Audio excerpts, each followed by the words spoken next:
Bom momento, nono ano. Aqui é o professor Edgar com mais uma videoaula de história. Tá tudo bem? Eu espero que sim. A gente já está indo então aí para o módulo 6.2 do segundo bimestre. A gente vai dar continuidade à Era Vargas. Na nossa última aula, a gente falou então do governo provisório, que durou até 34, nunca vi um provisório durar tanto, né? Durou 4 anos. A gente hoje vai falar do governo constitucional, que vai durar de 34 a 37, tá? Bom, nesse governo constitucional, né, ele começa pela Assembleia Nacional Constituinte, que é aquela que eu falei para vocês na última aula, que vai acontecer no ano de 33, a eleição dela. E incrível que, dentre os deputados brasileiros que vão fazer essa Constituição de 34, essa Assembleia Nacional Constituinte só tinha uma mulher, né? Aí na postura de vocês diz quem foi exatamente a carreira dela. Ela vai ser a primeira deputada federal eleita, né? E aí, essa Assembleia Nacional Constituinte vai produzir a Constituição de 34. E o que trazia, né, essa nova Constituição de 34? O voto secreto, que era uma reivindicação lá ainda dos tenentistas, tá? O voto feminino, então as mulheres agora vão poder ter direito ao voto. Instalação da justiça eleitoral. Então agora no Brasil vai ter um ramo do Poder Judiciário só para cuidar das eleições. E nós temos ele até hoje, né? O ensino primário vai se tornar gratuito, de frequência obrigatória. E aí, pessoal, eu queria informar para vocês, né, só para a gente saber do que ele está falando, quando ele fala de ensino primário, é da primeira até a quarta série. Tá? No caso, hoje, seria do primeiro ao quarto ano. Essa educação deveria ser gratuita, ou pelo menos o Estado deveria fornecer essa educação, mas imagina as pessoas se formando só até o quarto ano.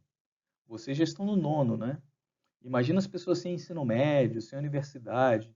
Então, boa parte da população fazia só a educação primária porque ela não tinha dinheiro para fazer o que eles chamavam depois, né, de ensino ginasial e depois o colegial. O ginásio era isso, mais ou menos essa educação que vocês estão tendo agora, que seria ali do sexto ao nono ano, né, ou do quinto ao nono, enfim. E depois, no ensino médio, na época se chamava o colegial. Tá?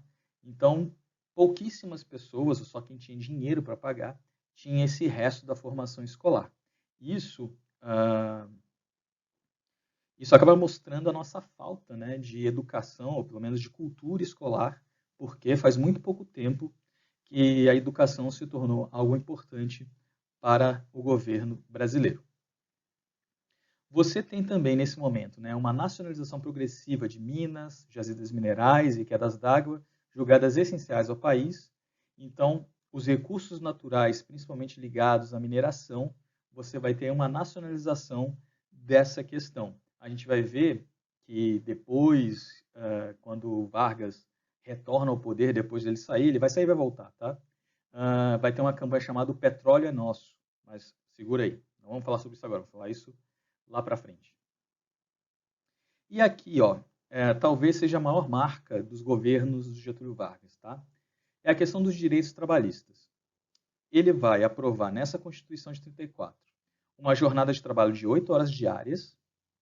Então, nenhum trabalhador poderia trabalhar mais do que isso. Se trabalhasse mais do que isso, deveria, né, receber por isso. O descanso semanal remunerado, que existe até hoje. Indenização por dispensa sem justa causa. Então, é um predecessor aí ao Fundo de Garantia, né, ao FGTS. Proteção ao trabalho do menor e da mulher.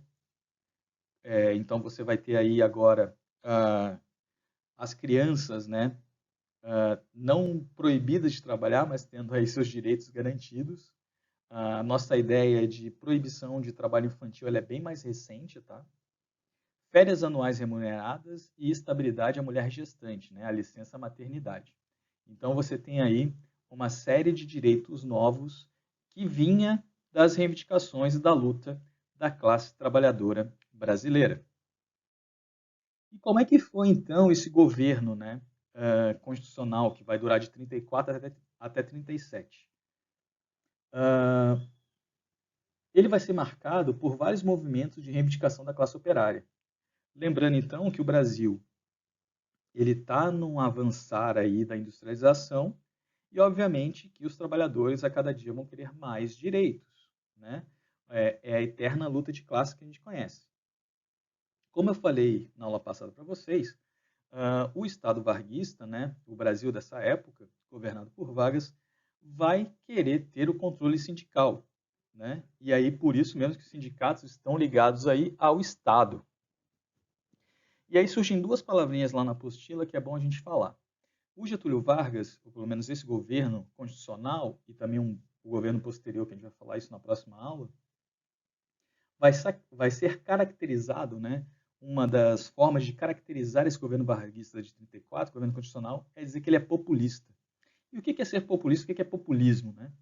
É quando você tem um líder carismático, demagogo, que tem o desejo de se perpetuar no poder. E era isso exatamente que Getúlio Vargas era. Ele tinha um carisma muito grande, as pessoas gostavam muito dele. Ele era demagogo, ou seja, ele sabia o que dizer para a população e nem sempre, digamos assim, ele cumpria aquilo, né? Ele só falava para as pessoas gostarem dele. E ele tinha um desejo de se perpetuar no poder. Outra palavrinha que aparece na apostila é o corporativismo, tá? Que seria a mediação estatal da luta de classes entre trabalhadores e patrões. Quem mediaria isso era o Estado. E esse corporativismo, essa mediação estatal da luta de classes, tem origem lá no fascismo de Mussolini. O Mussolini fez uma constituição, melhor, uma lei lá chamada Carta del Lavoro, ou Carta do Trabalho, que faz exatamente isso, onde o Estado media as relações entre trabalhador e patrão. Obviamente que essa corda vai arrebentar do lado mais fraco, tá? Bom, e aí a principal característica, digamos assim, desse governo constitucional de 34 é a polarização política entre dois grupos, a Aliança Integralista Brasileira e a Aliança Nacional Libertadora, que a gente vai ver agora quem são eles e por que eles estavam aí polarizando a política brasileira. Bom, a Aliança Integralista Brasileira, tá? Era um movimento social de inspiração fascista. Então, eles se inspiravam lá na Itália de Mussolini, por exemplo. Eles tinham uma letra grega chamada sigma como um símbolo. Então, a bandeira azul de um círculo branco com a letra sigma, esse era o símbolo aí dos integralistas. Eles geralmente se vestiam uniformizados, de calças e camisas verdes, gravata preta, por isso que eles tinham o apelido de galinhas verdes. O comprimento, né? Eles tinham um comprimento, assim como você vai ter lá o Reichssiegel no nazismo, né? Os integralistas vai ter o Anauê, que é uma palavra tupi. Eles vão ter um forte caráter nacionalista, que era típico dessa época. Lembra lá quando a gente falou do período entre guerras, do surgimento do nazismo e do fascismo, né? Do nacionalismo? Aqui no Brasil também vai ter. Eles são antissocialistas, então eles vão perseguir os comunistas e socialistas. Eles são antissemitas, então eles eram anti-judeus. E eles eram também antiliberais. Eles também não queriam que o Brasil se tornasse um país liberal. Por muito tempo, pessoal, os historiadores pensavam que o integralismo era uma mera reprodução dos regimes nazistas e fascistas da Europa. Porém, estudos recentes mostram que não houve apenas um tipo de integralismo. O integralismo ele atingiu diferentes partes do Brasil de maneiras diferentes. Por exemplo, tinha uma ideia antiga, né, de que no Rio Grande do Sul o integralismo tinha uma junção automática, até por causa da colonização alemã, com o nazismo. Os estudos mais recentes mostram que não, que no sul do Brasil havia, na verdade, uma resistência muito grande ao nazismo. E os integralistas do sul, digamos assim, não eram tão favoráveis assim à sua assimilação ou ao seu, digamos assim, a sua aliança automática ao nazismo. Já em alguns lugares do Nordeste, o integralismo vai ter uma questão religiosa, moral muito envolvida, tá? Então a gente não pode falar de um integralismo único, tá? Existem diferentes formas desse integralismo atingir o Brasil.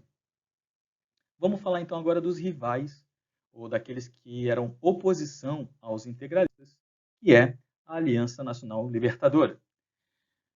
Uma parte minoritária, tá, dos tenentistas vão acabar saindo das asas do governo Vargas.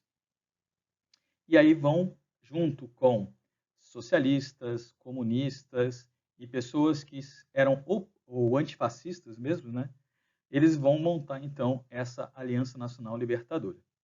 Eles tinham algumas propostas sociais reformistas, ele tinha como uma bandeira principal a luta contra o fascismo, ou seja, eles lutavam contra os integralistas, e aqui tem algumas, digamos assim, reivindicações desse movimento. Suspensão da dívida externa, nacionalização de serviços públicos, reforma agrária, aumento de salários, garantia dos direitos e das liberdades individuais, incluindo a liberdade religiosa e combate ao racismo. Tudo isso, gente, é, digamos assim, uma união das vontades ou dos desejos ou das reivindicações da classe trabalhadora e também de grupos dos tenentistas, uma parte dos tenentistas que saíram, digamos assim, do governo Vargas, e também os comunistas. Tá? E aí, ali na apostila de vocês, relata, né, que na primeira reunião da Aliança Nacional Libertadora no Teatro João Caetano, no Rio, junta 10 mil pessoas, né? E o Luiz Carlos Prestes, que era um comunista, vai ser ovacionado e nomeado presidente da ANL. Ele não existia esse cargo, né, como presidente de uma aliança, mas os comunistas vão se organizar para exatamente colocar o Luiz Carlos Prestes como presidente, porque ele também era uma pessoa carismática, ele era visto como um herói nacional, então a escolha do Luiz Carlos Prestes é exatamente aí para rivalizar com a imagem mesmo do Getúlio Vargas, né? Então Getúlio Vargas acabou se sentindo ameaçado e em 1935 ele vai dissolver a Aliança Nacional Libertadora e vai iniciar uma perseguição aos seus membros. E aí muitos dos participantes da ANL, da Aliança Nacional Libertadora, vai acabar caindo na clandestinidade. Eles vão ter que meio que se desaparecer, né, para o Estado não prendê-los. Em 1935, os comunistas vão se reunir e vão tentar dar um golpe, principalmente a partir lá dos estados do Nordeste, tá? E esse golpe vai ser chamado de intentona comunista, que é a tentativa, então, dos comunistas assumirem o poder em 1935. Obviamente que não vai dar certo. O Getúlio Vargas consegue prender e torturar os líderes dessa revolta. E isso vai dar muito pano para manga, porque na próxima aula a gente vai ver o que vai acontecer com o Getúlio Vargas, tá bom? Pessoal, leiam a apostila, realizem as atividades, e na quinta-feira, no caso amanhã, a gente corrige na nossa aula ao vivo, tá bom? Galera, eu fico por aqui, um grande abraço e até lá.